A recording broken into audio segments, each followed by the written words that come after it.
Ivoiriens, Ivoiriennes, unis pour la réconciliation et la paix en Côte d'Ivoire, je vous salue. Je reviens de Yamoussoukro, invité par le PDCI-RDA et son président, son Excellence Aimé Henri Konan Bédié, dans le cadre de ces journées politiques à l'hommage de Félix Houphouët-Boigny.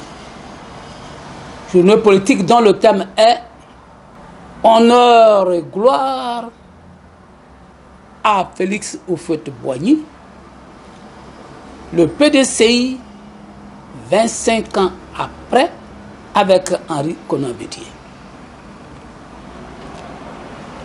Quand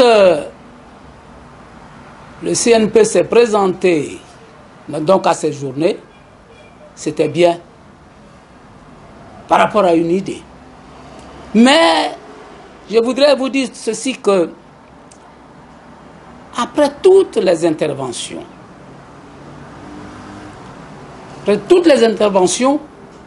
le terme Côte d'Ivoire est revenu 51 fois. 51 fois, je vous le dis. Alors quand on dit Côte d'Ivoire, avant tout, nous pensons aux 322 000 km², c'est-à-dire la terre. La terre. Donc, nous sommes allés pour célébrer la terre. Et effectivement, tous ceux qui ont parlé, ils ont toujours insisté, ils ont tous insisté sur la réconciliation et la paix en Côte d'Ivoire.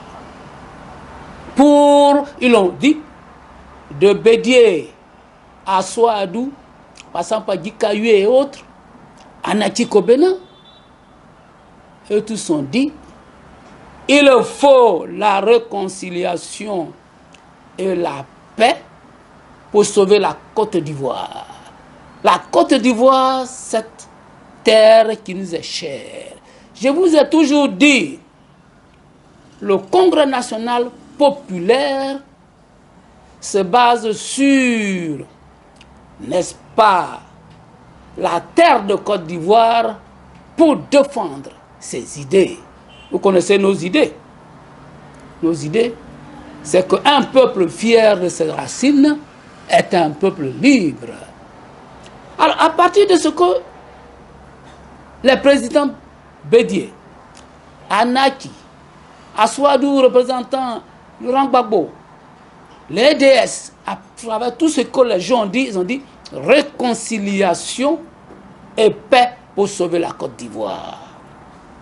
C'est ça que le Congrès national voudrait dire aux yeux du monde.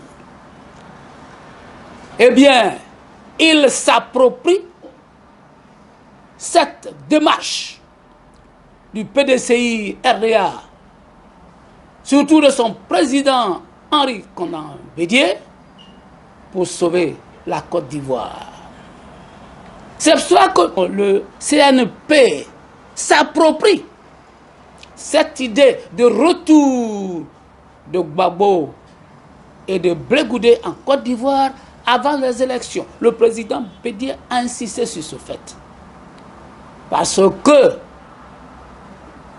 tous ceux qui veulent, comme on l'a déjà dit, l'envahissement de la terre de Côte d'Ivoire, surtout avec l'aide des étrangers, eh bien, nous ne nous associons pas à ces gens-là.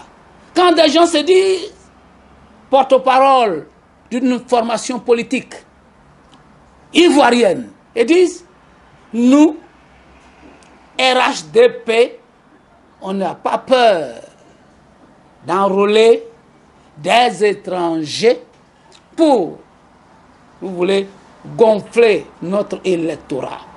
Ça, c'est une parole grave, je dirais même gravissime. Vous basez sur les étrangers pour gouverner la Côte d'Ivoire, c'est un crime, pratiquement, que nous dénonçons. C'est pour ça que nous adhérons à cette idée de Côte d'Ivoire, de terre de Côte d'Ivoire. Parce que, nous le disons toujours, sans ivoirité, nous n'avons pas de repère. L'ivoirité renvoie à la terre de Côte d'Ivoire. Dans ce cas-là, nous nous approprions ce discours, le discours de l'ivoirité, pour dire, comme on le dit ailleurs, au Gabon par exemple, on dit, le Gabonais d'abord, il faut nous approprier l'ivoirité. Parce que si nous ne nous approprions pas l'ivoirité, nous n'aurons pas de repère. Et ce sera l'envahissement de notre terre. Nous vous convions comme toujours à partager, à vous abonner, et nous serons toujours ensemble. Retenez ceci, que ceux qui, dans le noir, magouillent pour que Blé Goudé et Gbagbo ne reviennent pas avant les élections, n'aiment pas la Côte d'Ivoire. Et le président Bédié et tous ceux qui sont intervenus à Yamoussoukro nous ont dit il faut la réconciliation et la paix pour sauver la Côte d'Ivoire. Et notre élément fondamental pour nous permettre d'avoir nos repères, c'est l'ivoirité. Je vous le répète, sans ivoirité, nous n'avons pas de repères. Merci encore une fois. Abonnez-vous, partagez. À très bientôt.